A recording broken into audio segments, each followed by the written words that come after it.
네, 안녕하세요.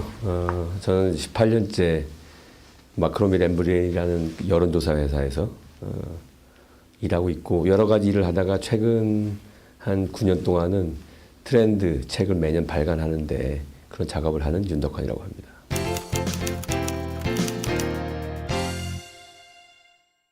일익체제는 쉽게 말씀드리면 혼자 일상생활을 영위하는데 전혀 불편함도 없고 편안하게 잘 영위할 수 있는 시스템, 그런 시스템과 생활 환경, 이렇게 이제 말씀드릴 수가 있겠습니다. 혼자 밥 먹고 술 먹고 영화 보고 놀고 하는 데 있어서도 불편함이나 불안감이라든지 이런 것들이 전혀 없는 상태라고 할 수 있겠죠. 최근에 뇌과학자들이라든지 사회심리학자들의 연구에 의하면 인간의 뇌 자체가 사회적인 형태로 발달을 해왔어요. 그래서 우리가 흔적이 뭐냐면, 아무리 사회성이 없는 사람도 모바일 같은 걸로 페이스북이나 이제 뉴스 검색을 하잖아요. 그거는 타인의 생각이나 사는 게 궁금하다는 거거든요. 본질적으로 인간의 뇌가 사회적인 방식으로 진화해 왔기 때문에 사회적 동물로서의 본능이 있다는 건데, 그럼 역으로 혼자 떨어져서 살려고 하는 사람들이 많다는 거는 그 중간에 결핍이 많다. 그래서 이 결핍이 몇 가지 행동의 변화를 보여주는데, 여기서 이제 특이한 점들이 이전에 없던 트렌드가 나타난다.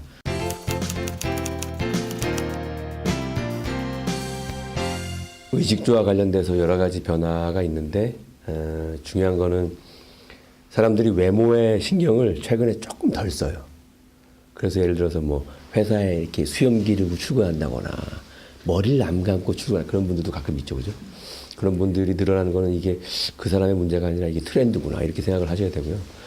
그리고 유해의 영향도 좀 덜 받고, 최근에는 특별한 그 브랜드도 있지만 브랜드 노출되지 않는 옷들이 굉장히 많습니다.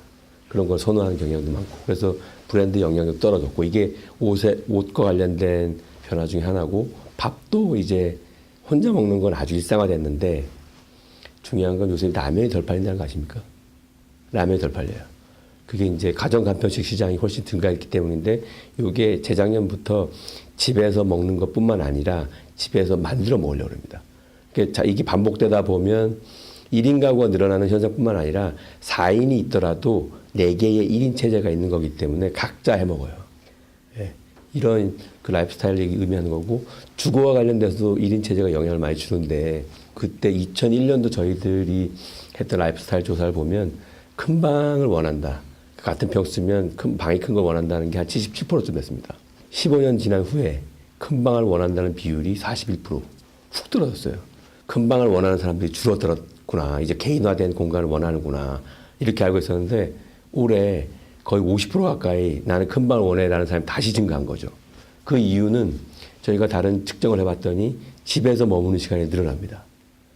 그리고 외부 활동이나 이런 것들도 줄어들고 집에서 계속 놀려고 그래요. 집이라는 공간이 개인이 좀 더 통제할 수 있는 좋은 공간이기도 하고, 거기서 휴식과 일과 여러 가지를 영위할 수 있는 공간으로 다시 주목받고 있는 거죠. 1인 체제가 의식주 전체에 영향을 주는 하나의 결과라고 할 수 있겠습니다.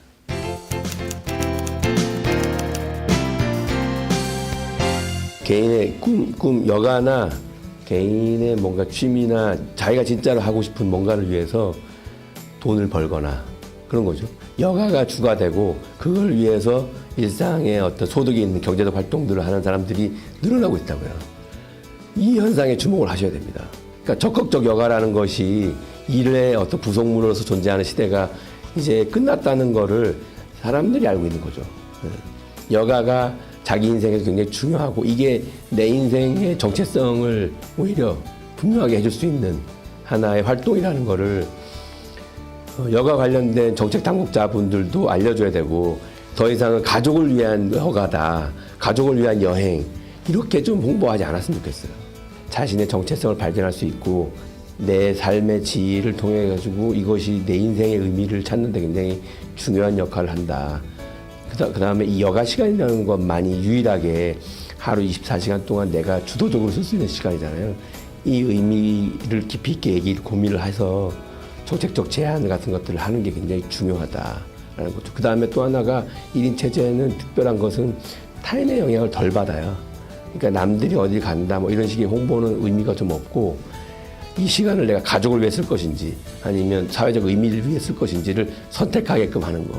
이것이 저는 새로운 여가 정책의 하나의 1인 체제 하에서 중요한 메시지가 될 수 있을 거라고 생각을 합니다.